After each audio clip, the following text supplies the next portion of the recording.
everybody. Hope you're doing well. Hope everybody's doing okay out there. Welcome to Dudes Talking episode 54. I'm gonna discuss the Mandela Effect with the EpicJourneyman for his Epic Chats channel. How are you doing this evening out there, Epic? Are you there? I am here. I haven't been whisked away in the Mandela Effect yet. No, I hope not. Anyway, you've discussed, you've done research about the Mandela Effect many years ago. So much so that you were placed in administrative role on the Mandela Effect Reddit. And I myself have been following the Mandela Effect, even though I do look at it from a very skeptical eye standpoint. But I do want to discuss the many different ways with you, since you're so knowledgeable, of how it is framed out there in society and in the world. And so I guess to start this conversation, where did you first come across the Mandela Effect, Epic? And when did you when and why did you decide to start researching it? Yeah, it was just the strangest thing. It was April, thereabouts, spring of 2016, and I was just going through my homepage on, I forget which browser it was, but news feeds and stuff like that. And somewhere below the header, one of those little tidbits at the bottom, it says something about nobody can find the Sinbad Genie movie. And I read a little bit. It's just a snippet about, there's a Twitter thing about, man, I know those Sinbad Genie movies. And guys talking, people responding on Twitter, and then a little brief reference and maybe a single paragraph about it.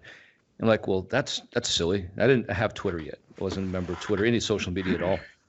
And I said, well, I know this movie exists. I ordered 2 copies of this movie for the video store I went with my uncle in Las Vegas. I know it's real.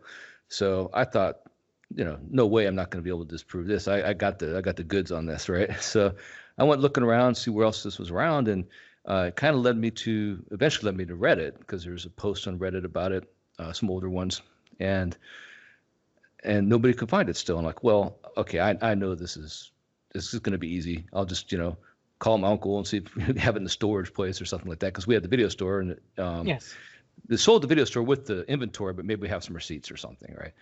And he had moved on. He'd sold it a couple years previously.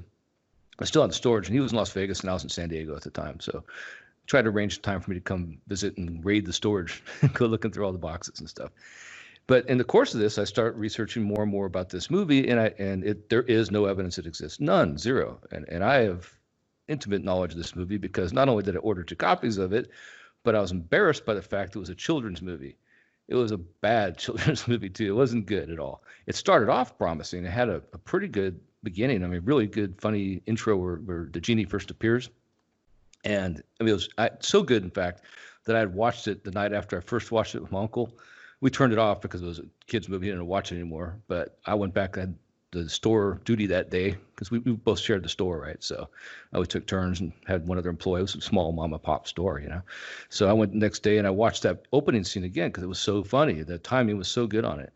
And tried to watch a little bit more of the movie, and no, it's bad, right? And felt like I was a letdown to my uncle, because I wasted time and money on renting this movie, because it wasn't going to be a good renter. But Sinbad was coming up in popularity at the time. I mean, he was just doing his HBO specials, I think, and he was on was it Catch a Rising Star, all that stuff. He hadn't made a major motion picture yet. He hadn't been a star in his own movie yet at all.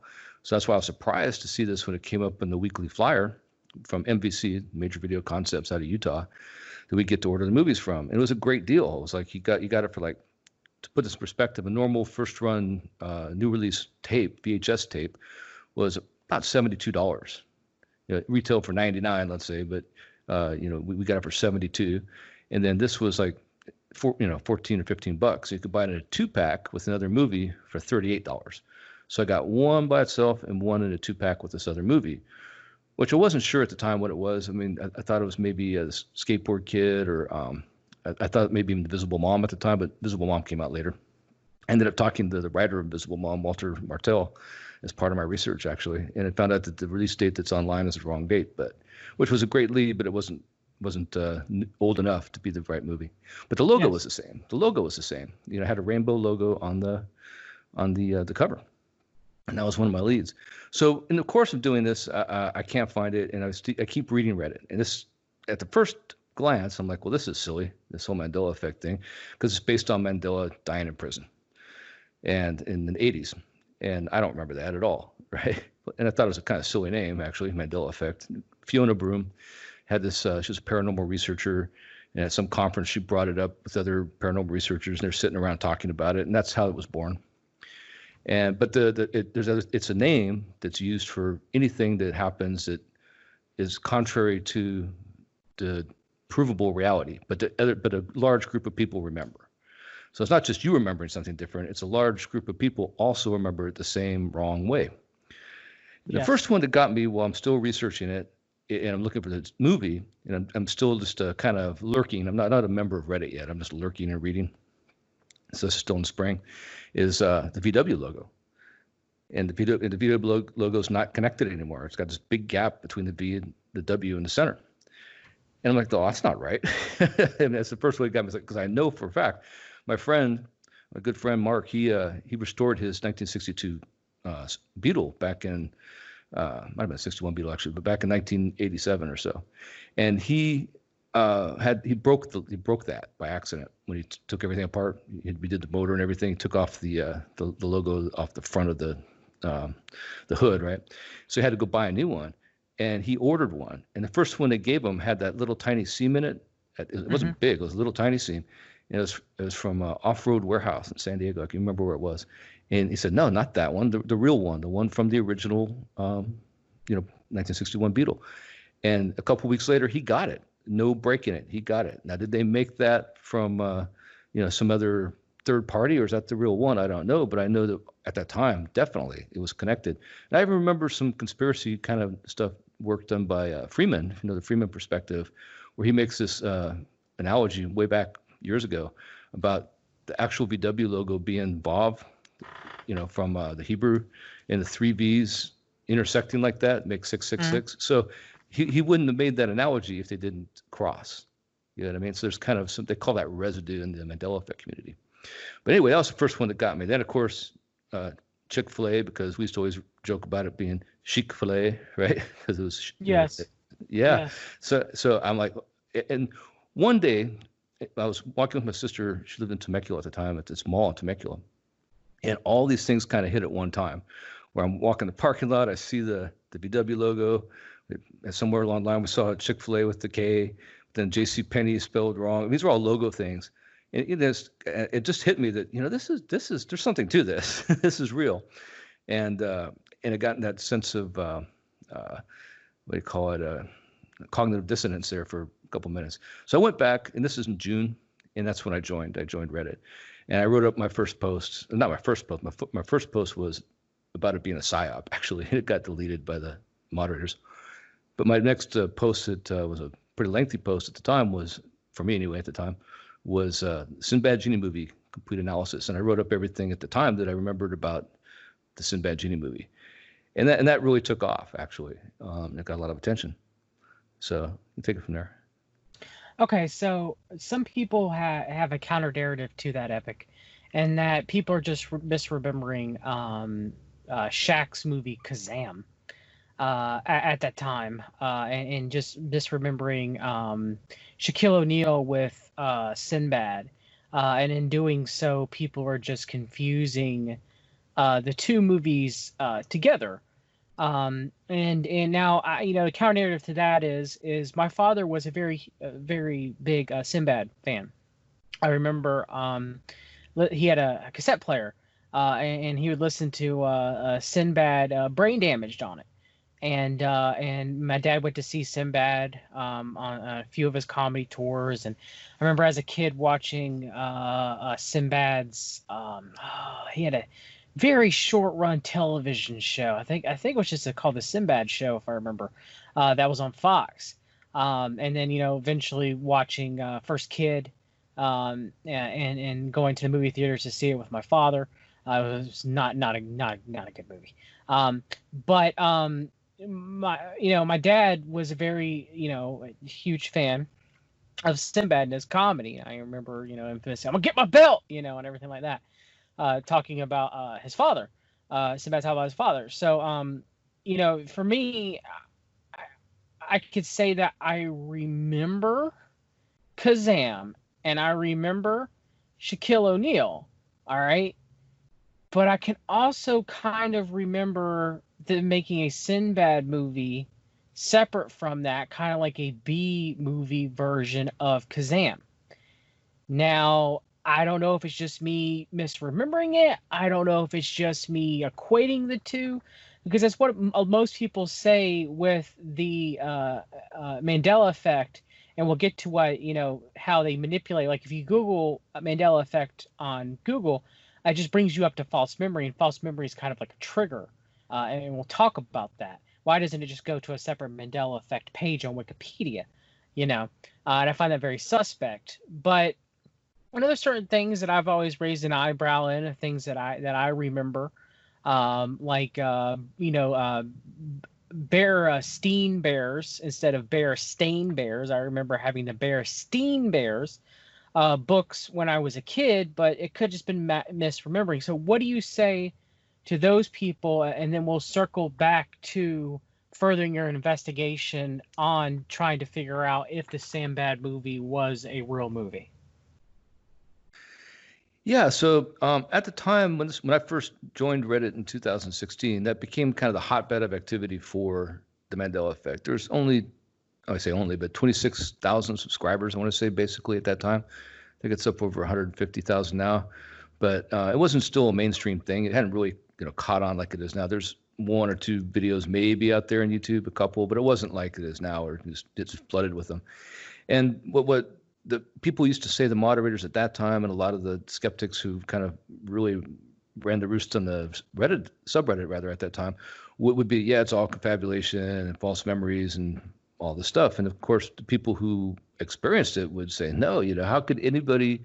None of us know each other, and yet we have the same wrong memory, right? How can we all have the exact same wrong memory? Right. So that became the major point of contention. And as time went along, I mean, obviously more people got involved and were able to get their opinions out, and more and more of these things got discovered. So 2016 was kind of the floodgates open. That was the magic year of the Mandela Effect in such a way that it became more well known. I mean, more and more people really got into it. And a lot of what we know now about it, the effects that are touted the most often, came from that period of time. And it went on through 2017, 18, 19, on to this day as well, but particularly, a flurry of activity in 2016. And so for the people who didn't experience it, what I can tell you is it's not the same thing like to learn about it watching a video or something. Yeah. It wows you when you find out on your own. You just happen to, because it's wrong. You look at something like, okay, misspelled words are a big thing that, a lot of people have a hard time with, but, and rightfully so, because sometimes people are just bad spellers. But the word dilemma with N-A at the end, dilemma, right? Everybody I know in California when I grew up, including all my relatives now, they all learned it that way. And I learned it that way. And the reason I learned it that way specifically is because it was a trick word. It was a trick word. You had to know that, right?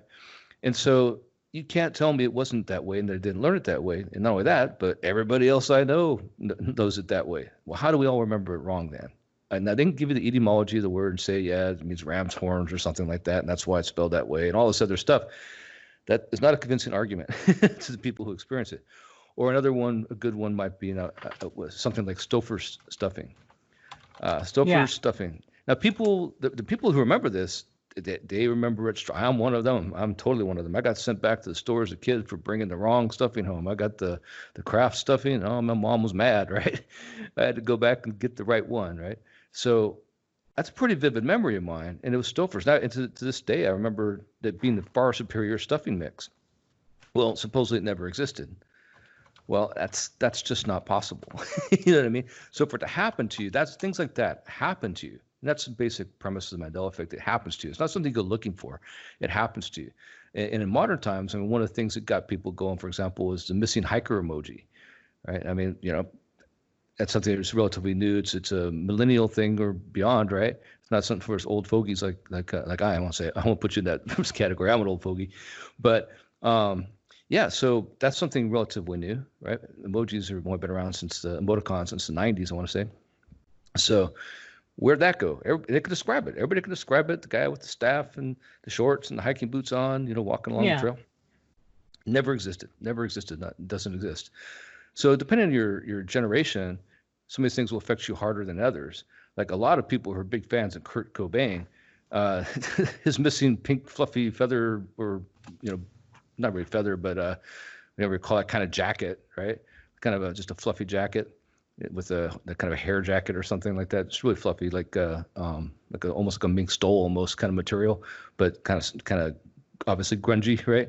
With his white white frame sunglasses and all that. There's this big poster that people remember having, and people who are big fans of Nirvana, they insist this thing was real. It disappeared. It doesn't exist, and that's a strong effect. So you can divide these into things that are considered strong effects, that the people that are really affected by them are affected by them super strong. And that's like one of them for people who experience it, or PCH, Publishers Clearinghouse, having Ed McMahon, and that just, they wow you. I mean, if you knew your whole life it was the other way around, you find out it's not that way. And you can find no evidence of it. I mean, there's that I describe it as cognitive dissonance, but it's kind of a different sensation. It's almost like this deja vu realization of a synchronicity kind of sensation. I don't know how to describe it, but your head just kind of spins backwards. You're kind of disoriented, just basically wowed. That's the only way I can describe it. If you have that sensation, then you've really experienced the effect.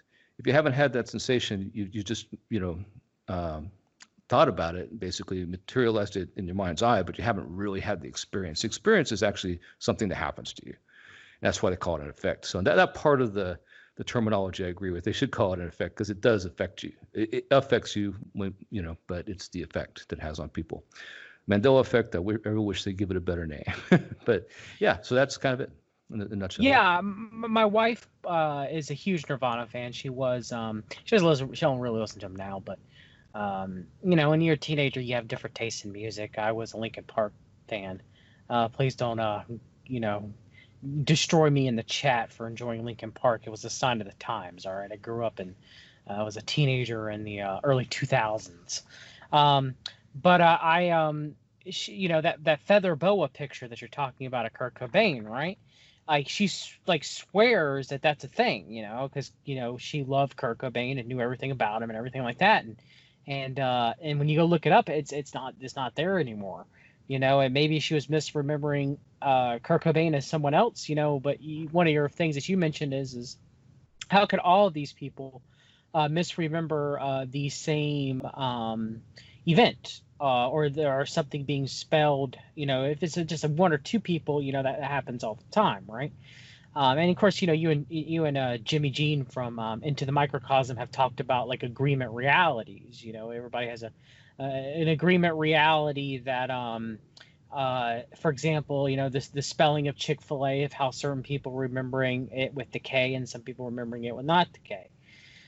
So it seems to me that if it is some sort of mass misremembering of the collective consciousness of society, then it would have been something that would have been going on previously in the past more than others. It wouldn't be something that would be happening the past 20 or so odd years, correct? Right. I mean, you'd be able to find it going back throughout all of history. I mean, if it's a matter of just whether it be Jung's collective subconscious or what we call the collective conscious mind, it's a phenomenon that should trace everywhere human beings have ever lived. I mean, it should be on cave walls. You know what I mean? It doesn't. I mean, the earliest I can really find personally, and I'm sure there's other ones that I experienced, was in 1987, and it was about The Wizard of Oz. This before it was called the Mandela Effect, obviously. And a good friend of mine, we'd been up all night because I was going to go, I was working on a job where I deployed to sea. I was a civilian, but I was going on a Navy ship for a deployment. And I had to be there at 7 a.m. But so we just stayed up late and stayed up all night. And she was talking about, I just found this thing with The Wizard of Oz. I'm like, well, what? And she was like spooked about it. And this is way back then. Remember the good witch Glinda? She asked me. I'm like, yeah, oh yeah, and she asked me to describe it, and I said, well, yeah. She comes down, looks like blue and gold bubble, and she manifests, and she's got the little like crown and the star wand and all that stuff, and she's wearing this kind of aquamarine and green kind of veiled dress, like layers of veils and stuff like that. And she goes, yeah, that's what I thought too. I'm like, it's not, right? She says, no, it's pink. Like, no, man, no, it can't be. And of course, back then I didn't have the movie or the time to go watch the video or whatever to see it for myself. But then later on I did, and sure enough, there's no evidence it's ever been any other way. That may not be a big one to a lot of people, but it was to her, and it actually is to me because, I described it exactly the way she remembered it. Well, how could I describe it the way she remembered it if there's no evidence that it ever existed that way before, right? That's the dilemma, no pun intended, with the effect. But is it a possibility? I guess one last thing, and then I want you to continue telling us your investigation into the Sinbad Genie movie, which some people title it Shazam instead of Kazam. But what if it's just people who these certain things that they remember in the Mandela Effect? What if it's just them certain things that these people held dear to their heart? Like my father and his love for Sinbad, and I liked Sinbad too growing up, or the Berenstein books. I had many of them. I remember them, I'm not fondly, I guess, when I was a kid. I wasn't obsessed with them or anything. But I have good memories of myself being a child, or my wife, loving Kurt Cobain and being obsessed with him as a teenager. And remembering that, could it just be that? Could it just be that people are just pay attention to these certain things, and that, or they have fond memories attached to these certain things, almost very similar to like the Dunning-Kruger effect, and that I buy a silver Chrysler Pacifica, for example, and now I see silver Chrysler Pacificas everywhere because human beings have a good way with pattern recognition. That's how God made us. So you understand what I'm saying? Because that's what the detractors are going to say, Epic. Is it just, and is there any truth to that, or is it, or will you get to more about that it's not only just that, you know what I mean? So that's, I guess, one of my questions.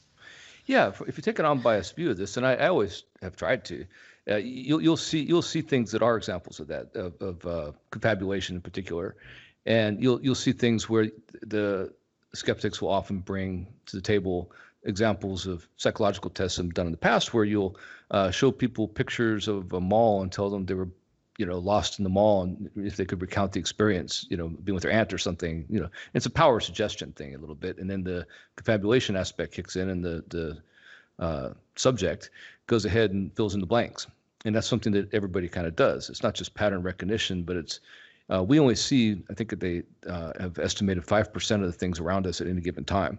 And the mind kind of just fills in the blanks everywhere else around it so we don't trip over that branch, But we're not really paying attention to the other 95% of the reality around us that their senses are intaking. So in a similar way, the mind fills in the blanks when it's suggested something, gives it the clues. So there is a psychology to that. And another one is balloons. Do you remember that balloon ride you had when you were a kid and stuff like that? Mm-hmm. And certainly there's ample evidence to show that happens.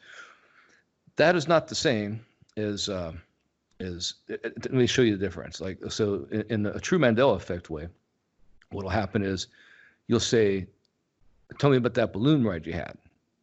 And the subject will say, well, the balloon was pink and gold, and it had a camel's head on it, right? It was kind of a weird thing, like on the gondola, right? And we went over Bakersfield or something, right? And out of the next 10 people that you talk to, 5 of them say the exact same thing unprompted. That's impossible. You know what I mean? That's impossible.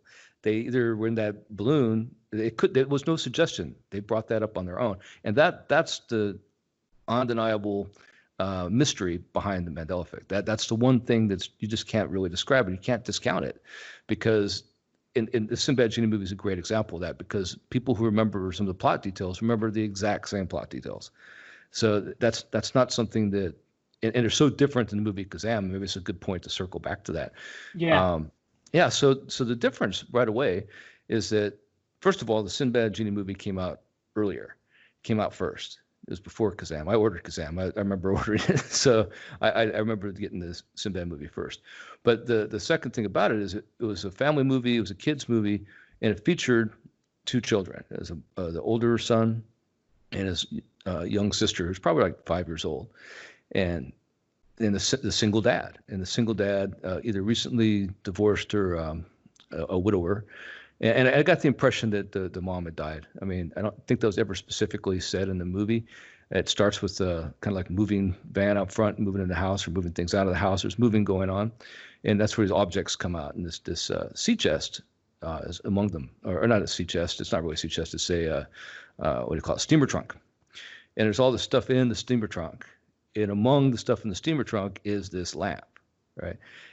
And so that gets put up in the attic, right? Now the steamer trunk, they look at that stuff in the living room. And when I first remembered it, I thought that the event took place in the living room, but it didn't. It took place in the attic. And these are the kind of things where you could say, well, confabulation made you think of that later, fill in the blanks, right? The thing is, when other people remember this movie, they also talk about the two kids and they talk about the single dad. Well, those details aren't in the Kazam movie. There's nothing like that. It's the mom and dad are separated. It's just this one true. boy. There's not. You're right. Yeah, there's not. There's nothing like that. Now, I've never called the movie Shazam. I know it's a one-word title. It's a silly title, and I've always thought it was something. Don't quote me on this as being the title, but something like ingenious, like in-Genie us, which might have just been a comment on the critics review. Or a tagline. Yeah, like a tagline. Because if you saw this movie sitting on the shelf, and I can describe the cover vividly to you, the cover was Sinbad standing up with his arms folded, facing left, the boy back to back with him, right, like his arms folded too, facing the opposite direction, and the girl with her doll in the background, and like the dad in the background beyond that. And I think there might have been a house or lawn or something in the actual cover, but it had Sinbad in big like reddish orange letters. It was bigger than anything else on the box. If you saw the box sitting there on the shelf, if you're walking through the video store, you would think the movie was called Sinbad, because you couldn't make out the title from anything else on there. That was the big thing. And it was like they were capitalizing on the popularity of Sinbad at the time. And Sinbad himself, in his later releases, when he released his stand-up things from HBO and some of his other comic performances he did, he always had the big Sinbad, same kind of format, right?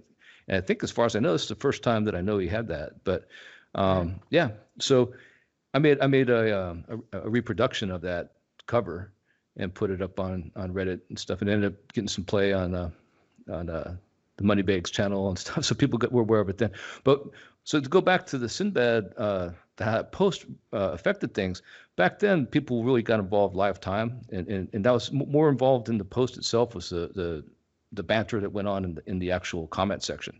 So a lot of people got involved and started sharing their experiences with this movie on that post, and it got the attention of Amelia Tate, who's a reporter, works for Vice and does some other independent work, and she wrote an article in New Statesman about the movie that doesn't exist in the Redditors who think it does, and that was released in December of 2016, and that's when the Mandela Effect went mainstream. It was because of that.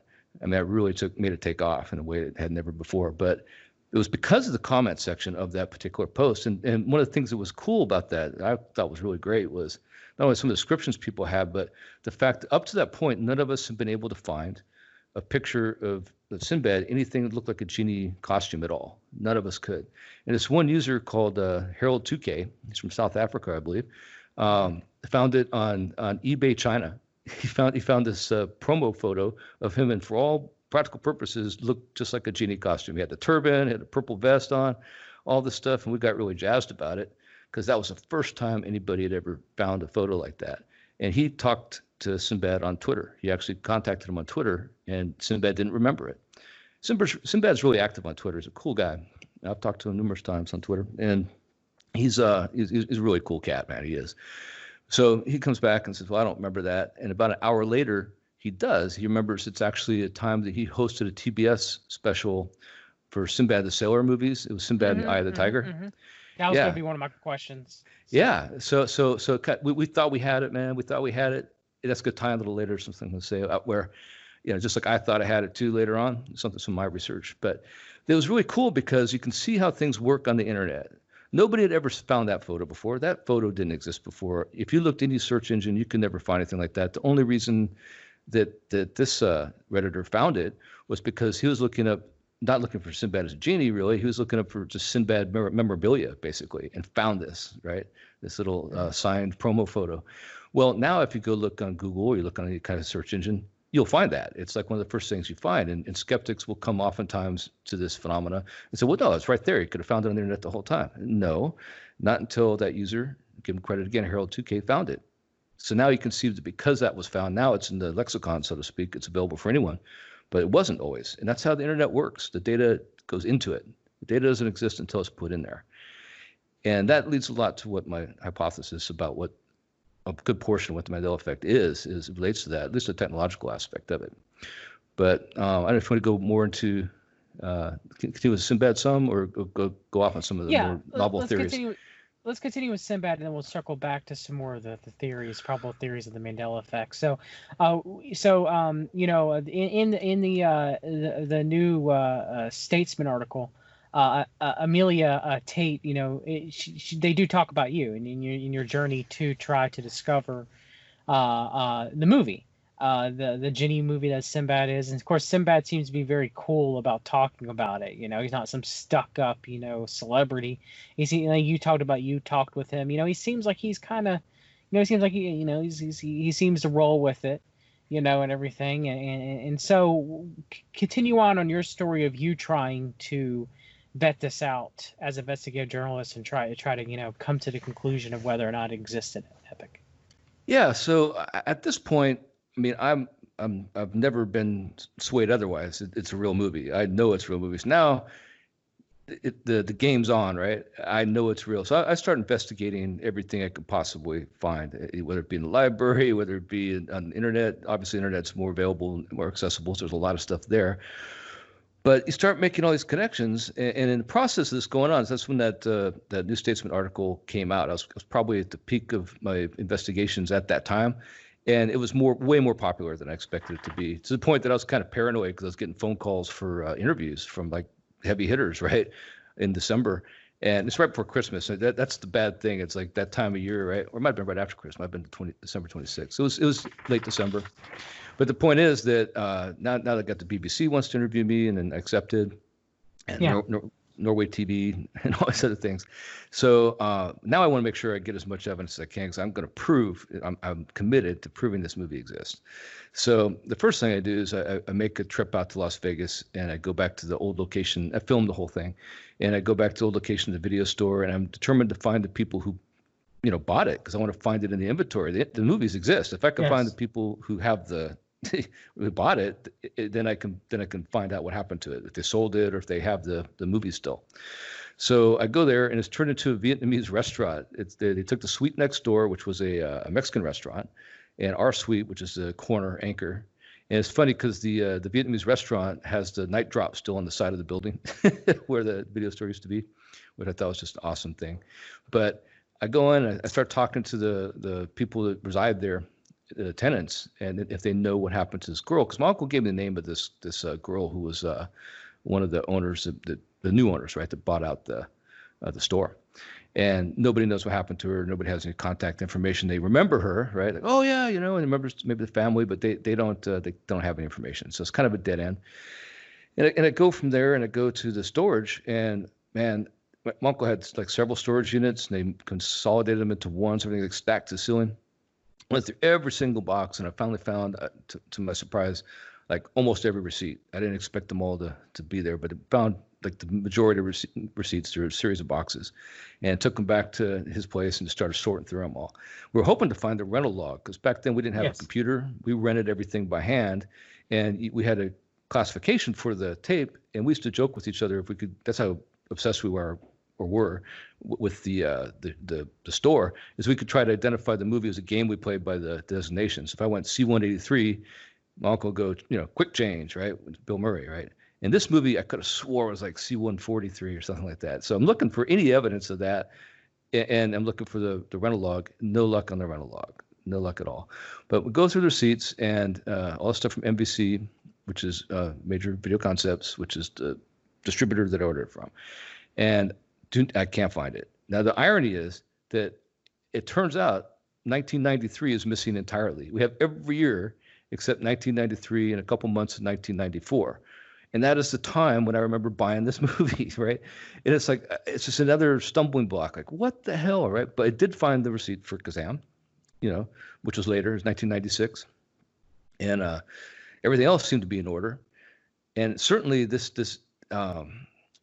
everything looked, right. In other words, these receipts, looking at them again, reminds me of exactly ordering the movie, right? So yeah, so I was hoping maybe to find an old flyer, and I tried to contact MVC, which is the distributor, and they had gone out of business. And it was MVC ETD, if anyone wants to look this up. They're out of Utah. And so another dead end. But in the course of this, now this is when the interview with BBC happens, and I've been contacted by College Humor to do anything I could remember to write a screenplay, a script for the discovery scene of the Sinbad Genie movie. Now at the time, I didn't think of College Humor like being College Humor, which is actually a famous, group of actors and writers. I thought it was actually a college student trying to write something for his class. Yeah. So I told him all the stuff, and I gave him all the dialogue and helped him out and everything. And this is in April. We did the show in April, and it premiered in April. And so right before Sinbad's parody of the Sinbad Genie movie came out for College Humor. So it worked out really good because the interview for the BBC had that footage, along with my footage of me, the audio of me going through the storage bin and all that stuff. So it really added a lot of entertainment value that way. And it was a good, Sinbad totally owned April Fool's Day for that, right? And it came out really well. But the thing about that is because it was my description and my dialogue, and it came out really close to what I remember. If you watch that, that's almost exactly right. The only difference is the girl's older one in that skit, the two kids. In reality, the boy's the older one, the kid's the younger, the girl's the youngest. But it came out really good, and it's a whole parody of Mandela Effect in general. If you look and you pay attention, there's all these little Easter eggs for the Mandela Effect in there. So the interview happened then. That was the biggest thing, and in my opinion, I did terrible in the interview because I was so nervous, man. I stayed up all night the night before. I couldn't get any sleep. I go into the PBS studio for the interview and stuff, and it came out okay, but I could have done better, I thought. But people liked it. It came out interesting, and I continued with my research. And at this time, I decided that I exhausted my resources. I've gone to Vegas. I've gone through the storage facility. I've done everything I can do from where I'm at in San Diego. It's time for me to go to Los Angeles and start looking through public records and through court cases and things, because it occurred to me this has to be something that's legally like a what do you call it, a non-disclosure agreement of some kind. It has to be something like that involved, or it has to involve some kind of criminal activity. Not that Sinbad's involved in criminal activity. I got no impression of that ever, but that this movie is hidden for a reason, right? This movie's hidden for a reason. There's some reason this movie got recalled. And so it turns dark a little bit here, because I found that the two distributors that had to be the ones that made this, because there's a rainbow logo. There's a rainbow logo. It's the only thing I can remember about the box cover and distributors. It had this kind of rainbow logo. And only two distributors at that time that had rainbow logos like that significantly, whereas that obvious, were one called FHE, which is Family Home Entertainment, which is run by Noel C. Bloom, the producer, the owner of that company. And the other one was run by Roger Corman, and that was New Concord Family Entertainment. And at that time, the DVDs hadn't come out yet. There was only a couple VHS titles that had that logo, but the logo had been out on some other ones. If you look at it, like, this is some incorrect reporting on some of the things you'll find. They say that had only come out in DVD form, but that's not true. You can go back and find some of the movies that had it. It's just when it made the transition from name escapes me, New Horizons. New Horizons became New Concord Family Entertainment, and some of those videos on VHS had that, and this was one of the first ones, if that's the truth. That's because I remember the Family Home Entertainment logo being a rainbow. Yeah, absolutely. So yeah, and so this was my first real good lead to do some gumshoe work. So I go and I look, and I look all over the place. I look for every record. If I watch a bunch of really bad movies, I read every cast of characters, trying to find the cast, all these things. And I'm thinking it's New Concord Family Entertainment, because one of the movies I thought that I got with it was The Skateboard Kid, which would work out perfectly, because the attic scene in The Skateboard Kid, that looks like the same attic. It really does. It's a perfect kind of production value, special effects, all that stuff would be perfect. But nothing really worked out for them. And so I looked at Noel C. Bloom, and this is where, like I said, it turns dark. You start looking for the seedy underbelly of Hollywood. And I'm not saying this guy is a bad guy or anything like that, but he did start meeting some criteria. It turns out that Mr. Bloom was he got a start back in the 70s in the San Francisco Bay Area doing they had back then, without the internet, they used to have these porno arcades where people would go in and pay money to watch these porno reels in their private booths and stuff. Like a Nickelodeon. Like a Nickelodeon, but for porno, yeah. And he was a guy that made those film reels that got distributed throughout California and eventually throughout the country and beyond. So that was really his start in the show business. Really was making these porno reels for specifically in the Bay Area, and I started looking at that, and a lot of organized crime comes into the pornographic industry back then in the 70s. And so this starts to match up a little bit. Okay, now if organized crime's involved, right, that's like the only thing powerful and scary enough maybe to make this movie disappear. So I think that's a worthy lead. So I start following that. And I find that he founded Caballero Home Video, which is a porno studio in 1974. And it was originally called Caballero Control Group, CCC. Interesting, Caballero Control Group. But it had a rainbow logo. It had another rainbow logo on it, right? So now I got some matches here. It's like, okay, I got the rainbow logo again. I got the rainbow logo. I got the rainbow logo for Family Home Entertainment. I got it on Caballero. I'm starting to see this rainbow connection, right? And then I do some more research on the guy, and it turns out that he has the largest private collection of old movie cameras, and film studio equipment in the world. But not this is something that's going to be a bad thing. I mean, Tom Hanks has the biggest collection of private typewriter collection in the world. It's just something people collect something, right? And he's got the money to do it. So Corona on there's happening. I'm just saying, but yeah, go ahead. I know, yeah, isn't that funny? Yeah, that is funny. So anyway, I know this is going around the horn, but it does lead somewhere. No. I mean, it does seem like that would be a connection with the rainbow logo, supposedly having connections as being another underground symbol for pedophilia. It's very interesting. Founding Caballero Home Video, Noel C. Bloom founding that, which would be a pornographic film studio, but also later founding Artisan Entertainment. Bloom did not Artisan Entertainment too, didn't he? If I remember correctly. Yeah, live. So people who don't know, like outside the video business, I know this because I was in it during the 90s, and so I already knew about a lot of this stuff. It was pretty convoluted because what happened was there was a lot of independent video studio going direct to video production companies because they were capitalizing on the fact you could go make a pretty good movie, sell it to a video store at generally low cost, but pretty good production value still, and make a ton of money without cutting out the middleman, basically the studio. So there was a ton of these independent movie studios, and FHE was kind of in the middle of this because there was Artisan and these other things. There's all these different groups. Vestron, which is a little bit better one, but it was also snapped up by it became part of Live with Noel C. Bloom. And what happened was that the studios just basically bought everybody out. The video crash happened for the producers, not so much for the stores yet, but for the producers because they wouldn't sell their reproduction rights for some of their movies as cheaply anymore, and they started losing revenue. The independents did, and they just couldn't sell enough to get it out there. So that got consolidated to Miramax, to Live, to Artisan, to Miramax. I already mentioned Miramax. Just a ton of these bigger conglomerates that were based on these indie studios, and that was one of them, right? So. And this gets us back to New Concord Family Entertainment, which was a bunch of movies were bought out by Roger Corman. And then back to Family Home Entertainment, which is bought out by Noel C. Bloom. So this is the time frame where Noel C. Bloom as a producer is going legit, so to speak, right?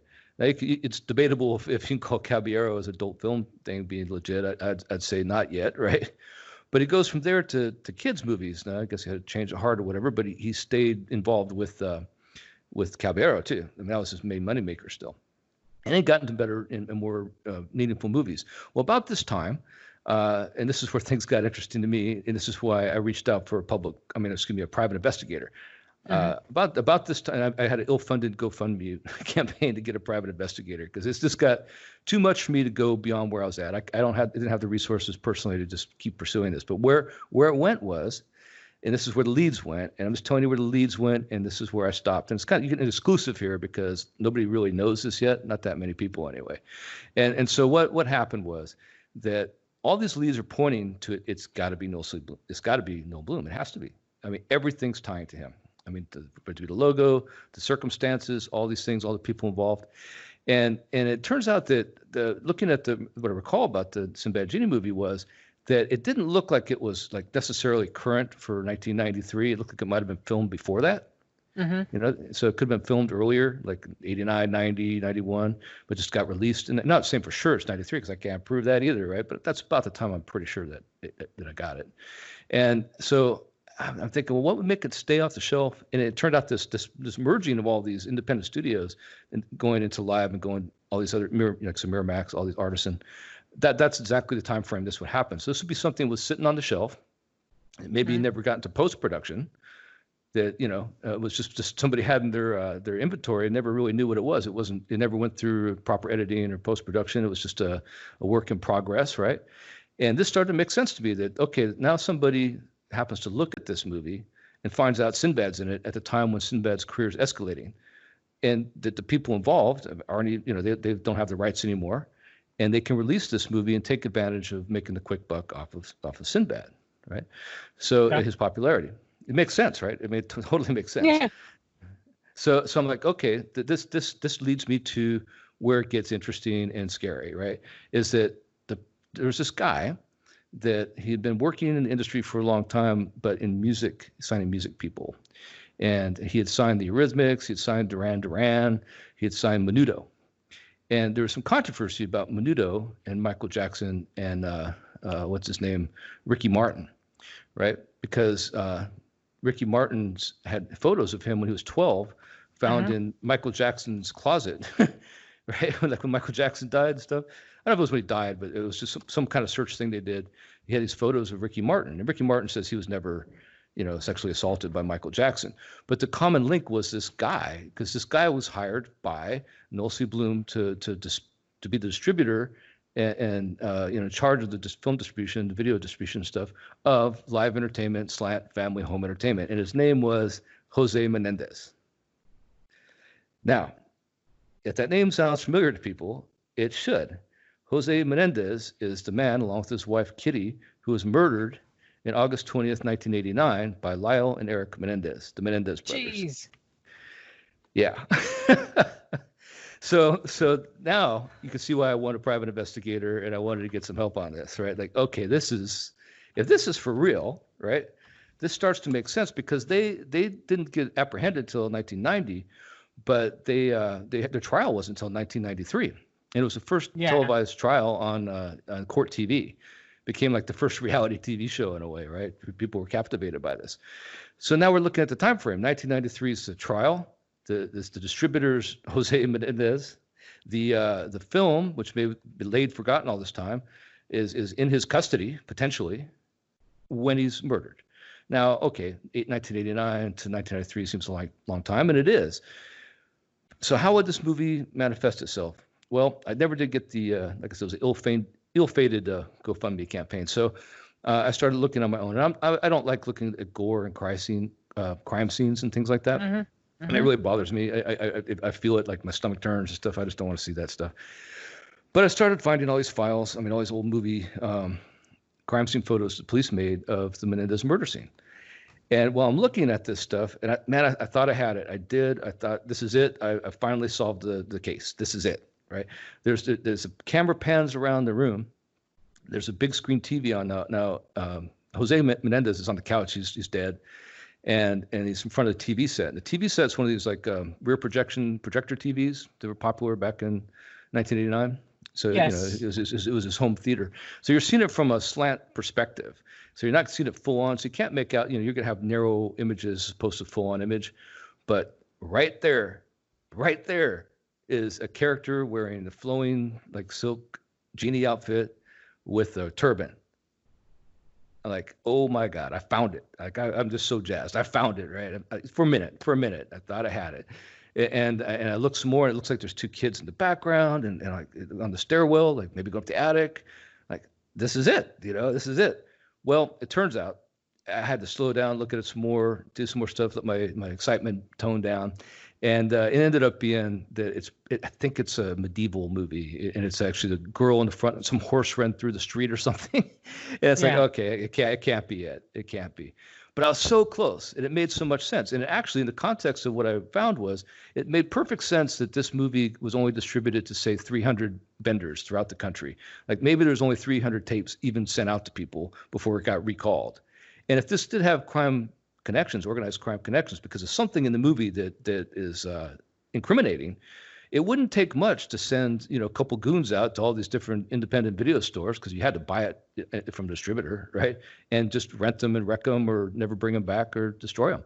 But 300, if you think about 300 tapes, it may not sound like a lot, or 300 locations, but you think about that like it's on screens of a movie theater. Thousands and thousands, if not hundreds of thousands and millions of people will see that, if nothing else but the movie box, the rental box, in the time between its release and the time it gets mysteriously vanquished, right? So it's possible. And this was a time before the internet was really what it is today, and you could make a movie disappear. It's like the last years you can maybe make something like that happen. Now, I'm not sure that's the way it happened, but that's where I left. But that would also explain the reason why Sinbad hasn't, he won't admit that he was in the movie. If you don't get killed. Yeah, right. Yeah. Well, I mean, that definitely, you're investigating, which you did investigating more than anybody else I've heard of as far as the Mandela Effect research. I will give you props for that, Epic.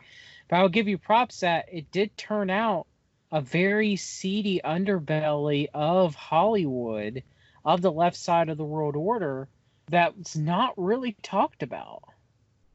I didn't know anything about, I've heard the Menendez brothers murdering their parents forever, but I had no idea that Jose Menendez was an entertainment executive. I mean, you always hear about, the Menendez brothers, killed, their father and mother, as they were watching, television, he shot them, you always say that, but I never, maybe I just didn't hear it, or maybe I'm just mistaken, but I never heard that he was entertainment executive. And you're right, he worked with Bloom. So maybe there's something else more nefarious going on with this than we could ever imagine. It's possible. You know what? We might have to do a part 2 on this, John, because we haven't even got into some of the theories about the Mandela Effect and how I eventually became a moderator, and some of the theories we've seen and explored over the years. There's so much there. Yeah. But I think this you got an exclusive on the epic theory of where it left off on the missing Sinbad Genie movie. And I think now it's going to get some traction. People are going to hear this and they're going to go look for themselves. And hey, it's there. I mean, it's not like this is something that isn't there. It is there. Now, I will say that it's become increasingly hard to find that footage of this crime scene, but you can find it. And it's also increasingly hard to find more information about Noel C. Bloom. He's become something of a ghost since my investigation. Yeah, when I look on Wikipedia, there's like a paragraph. Yeah, there's all kinds of things. Yeah, like there's nothing, So again, that makes me even raise even another greater eyebrow, because this guy was. It reminds me of supposedly Council for National Policy member Ali Alexander. He's a Twitter celebrity for the right wing of the world order. His real name's Ali Akbar. He's funded by the Mercers. You'll see him talk about how we used to know who Ben Shapiro's mother was. All right. She's been there. Like she used to be able to Google Ben Shapiro's mother and know who she was. All right. That she was an executive, okay, in the entertainment business, a very high up executive. And that Ali Alexander claims that Ben Shapiro deleted that off the internet. And I spent hours, Epic, trying to figure out who, because, Ben Shapiro's dad's out there, he likes baseball. Ben wrote a book about him. And there's a stream you can listen to with Ben's sister Abigail Shapiro talking with their father about baseball. And actually, it's funny because if you go to the YouTube page for that interview, people are saying, Ben's dad actually seems like he's a decent guy, because Ben Shapiro is just a horrible Zionist, just swamp dweller. Okay. So it's just very funny that you can't find who his mother is and who his mother works for. So it's so with the Bloom and everything. Why is there so little information? If he was so involved in the entertainment industry, which we know he was, I mean, just for me looking, him up, for about 30 minutes before we did this interview, it's obviously he founded many different Hollywood entertainment companies. But when you look at, literally, you can go to his Wikipedia, like I'll show it on screen right now. It is literally just a paragraph. It's literally just a paragraph. It's and that paragraph. Look, he founded, Artisan Entertainment, Family Home Entertainment, Calabria Home Video, but that's all it is. It's like, okay, so this guy's a major executive, major businessman, entertainment industry, and look, that's all you get is that's suspect. That's suspect. Well, fortunately, I have some of the stuff on screencast, they call it, from TechSmith. You can screen capture some stuff on hard drive and some other things. So I did manage to capture some of this stuff, but he went totally ghost black. I'm telling you, like around 2017. That same paragraph you're talking about is like on almost everything, every website you find, they just quote that same one-line phrase, basically giving his write-up of who he is. Before that, there's an excerpt from a book about, that's where that came from, about him having the largest film collection, not film collection, but film equipment collection. There's a book, pretty lengthy book about numerous topics, but he's featured prominently in there about that. And so there used to be that. You could find more about him, and like I said, the how he started in San Francisco. He's an LA guy, but it was the San Francisco pornography industry that where he really got to start. And actually some of the most famous landmark people in that industry, he was, no pun intended, intimately involved with. Marilyn Chambers, and I won't go through the movies she made, but those definitely were making the porn industry mainstream at that time. They were Tracy Lords. Triple X movies. They were. Yes. Yeah. So, but again, you and I have done research too. Is the rainbow? Why use the rainbow? Rainbow, it could be, some people could argue, as a sign for homosexuality, making a mockery of the original covenant of Noah, being put forth by God. But it also seems that it like pizza, cheese pizza for CP, or other commonly, like the FBI pictures of certain pedophile symbols. Why would you use the rainbow for your porn industry, but also use the rainbow for your family entertainment industry? Yeah, and specifically under the rainbow is a big part of it. Under the rainbow, and in the course of this, I did find some really disturbing things related to the rainbow. I saved all that data for a future date because it's not related to the Mandela Effect. But yeah, that well, maybe it is in a way, but that is really amazing. That, talk about city underbelly of Hollywood. That exposed a lot of things. And this goes to. We better not get into it because we'll go a long time talking about it. Yes. And I don't want to detract from our subject matter, but just trust me on this one. The amount of research I did with Sinbad is I put almost that much into this rainbow thing because it's there. There's a lot to that. There's a whole thing about that that I don't think anybody's really addressed properly. And it's one of those things that, like a lot of these logos and signs, that when the public gets, it becomes common knowledge, it just kind of goes away or becomes less than it was at the time. Like learning Freemason symbols or something like that doesn't mean as much now as it did when it was secret, because now it's common knowledge, so it lacks its luster now. But there's definitely some things with the rainbow logo, no doubt about it. Yeah, and I mean, that story you told about the Mandela Effect and the Sinbad Genie movie is something, man.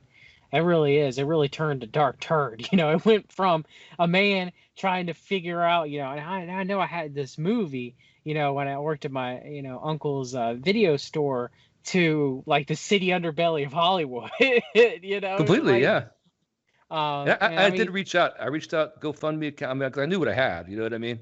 I knew this is more than me. I need some help, right? And yeah, I got beat up on a no GoFundMe. Let's call it no fund me. That's a little Freudian slip no there. fun. but yeah, and it turns out that yeah, you have to join Facebook to make a GoFundMe account. Yes. And I prided myself on never being involved with Facebook, and I had to do it just for that.